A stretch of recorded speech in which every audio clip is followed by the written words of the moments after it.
Hey, hello, welcome to It Made Click, the show in which I'm answering your questions. Today it's about lighting and framing your glamour photo so that your model stands out. It's about doing your model justice, and I think it's very important. And I've got a great question on our Facebook page. And it's coming from Tony Sutton Photography. He is posting a photo and is asking, "Hi, Michael, I hope this is where I can post an image for your review and comment." Yes, Tony, that is exactly the right place. And thank you so much for being so brave and posting your photo over here for review. Tony is photographing a beautiful model, a very beautiful model in a red dress in a wonderful posh location with a beautiful flower bouquet in a vase on a great posh table. And it's all fine. And you can love that photo like it is. It's lit with available light. A lot of bright light is breaking through the window into the room. And it's fine. However, for my taste, the model is falling short.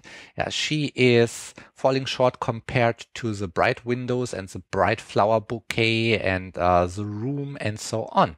For me, the model would have to pop out. She would need more light, and the photo has to be about her. How would I go about that? I mean, there's a couple of things, the light, and it's also about the angle in the room. He's shooting from a certain kind of angle, which makes the horizon falling. It's somehow drawing my attention to a table which optically is swifting to one side because the horizon is falling. So it all takes away from the model. What would I probably do different? Well, let's bring the photo into Lightroom, and there I can quickly play around with it. Not really high quality and professionally, but you know, I can try out what I would probably do different.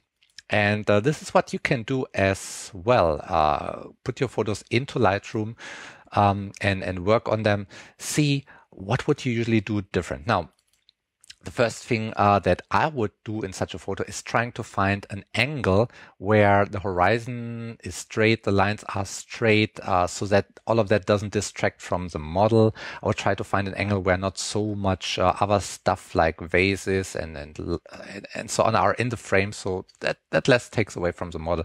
I can quickly simulate that in Lightroom by aligning the photo. Let's see if I just click auto. Yeah, it's already doing a pretty decent job turning the photo. And this is how I would angle it. Yeah, in the most boring way, so that the model is coming out as most, how to say that, as most interesting.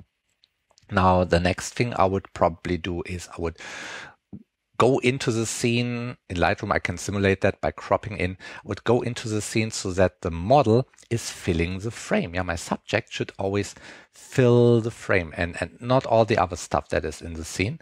So I would go in, I would position my subject somewhere along one of the rule of third lines, and I can include other elements like beautiful flowers, but it's enough if I include a piece of them, not all of them. So it's not about all the rest of the flowers, it's about the girl.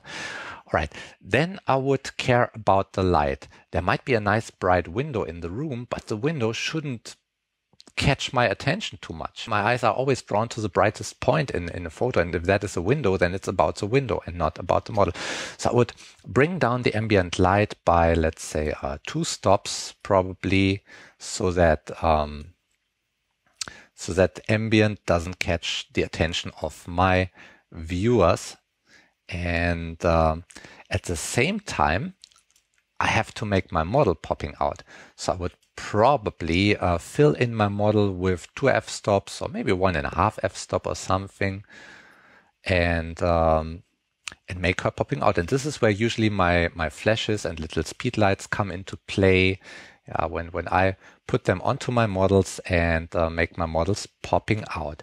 And yeah, I know a lot of times it would be easier to just shoot with the ambient light, but I think ambient light, most of the times, it doesn't do your models justice. Yeah, you have to bring in some light with reflectors, or even better with your flash. Now compare the before and the after.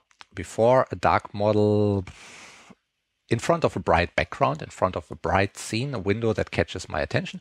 And now when I hit the model with some flash and when I dial my camera settings so that the ambient is not overexposing, then I've got a bright model which is just popping out, which is the center of my photo. This is how I would like it. Of course, it's really, really, really a matter of taste. So both versions of the image and both kinds of photography, let's say, have absolutely their rights to exist and absolutely their friends, and that's good. It's good that way. I can tell you, if you ask for my comments, I can tell you how I would do it. Now bring in the flash and underexpose the ambient. All right, I will try to elaborate on that a little bit more. Maybe I can make an article in Good Light magazine about the whole topic. But for now, that would be my comment. Tony, thanks again so much for submitting the photo. And to everybody out there, I wish you good light.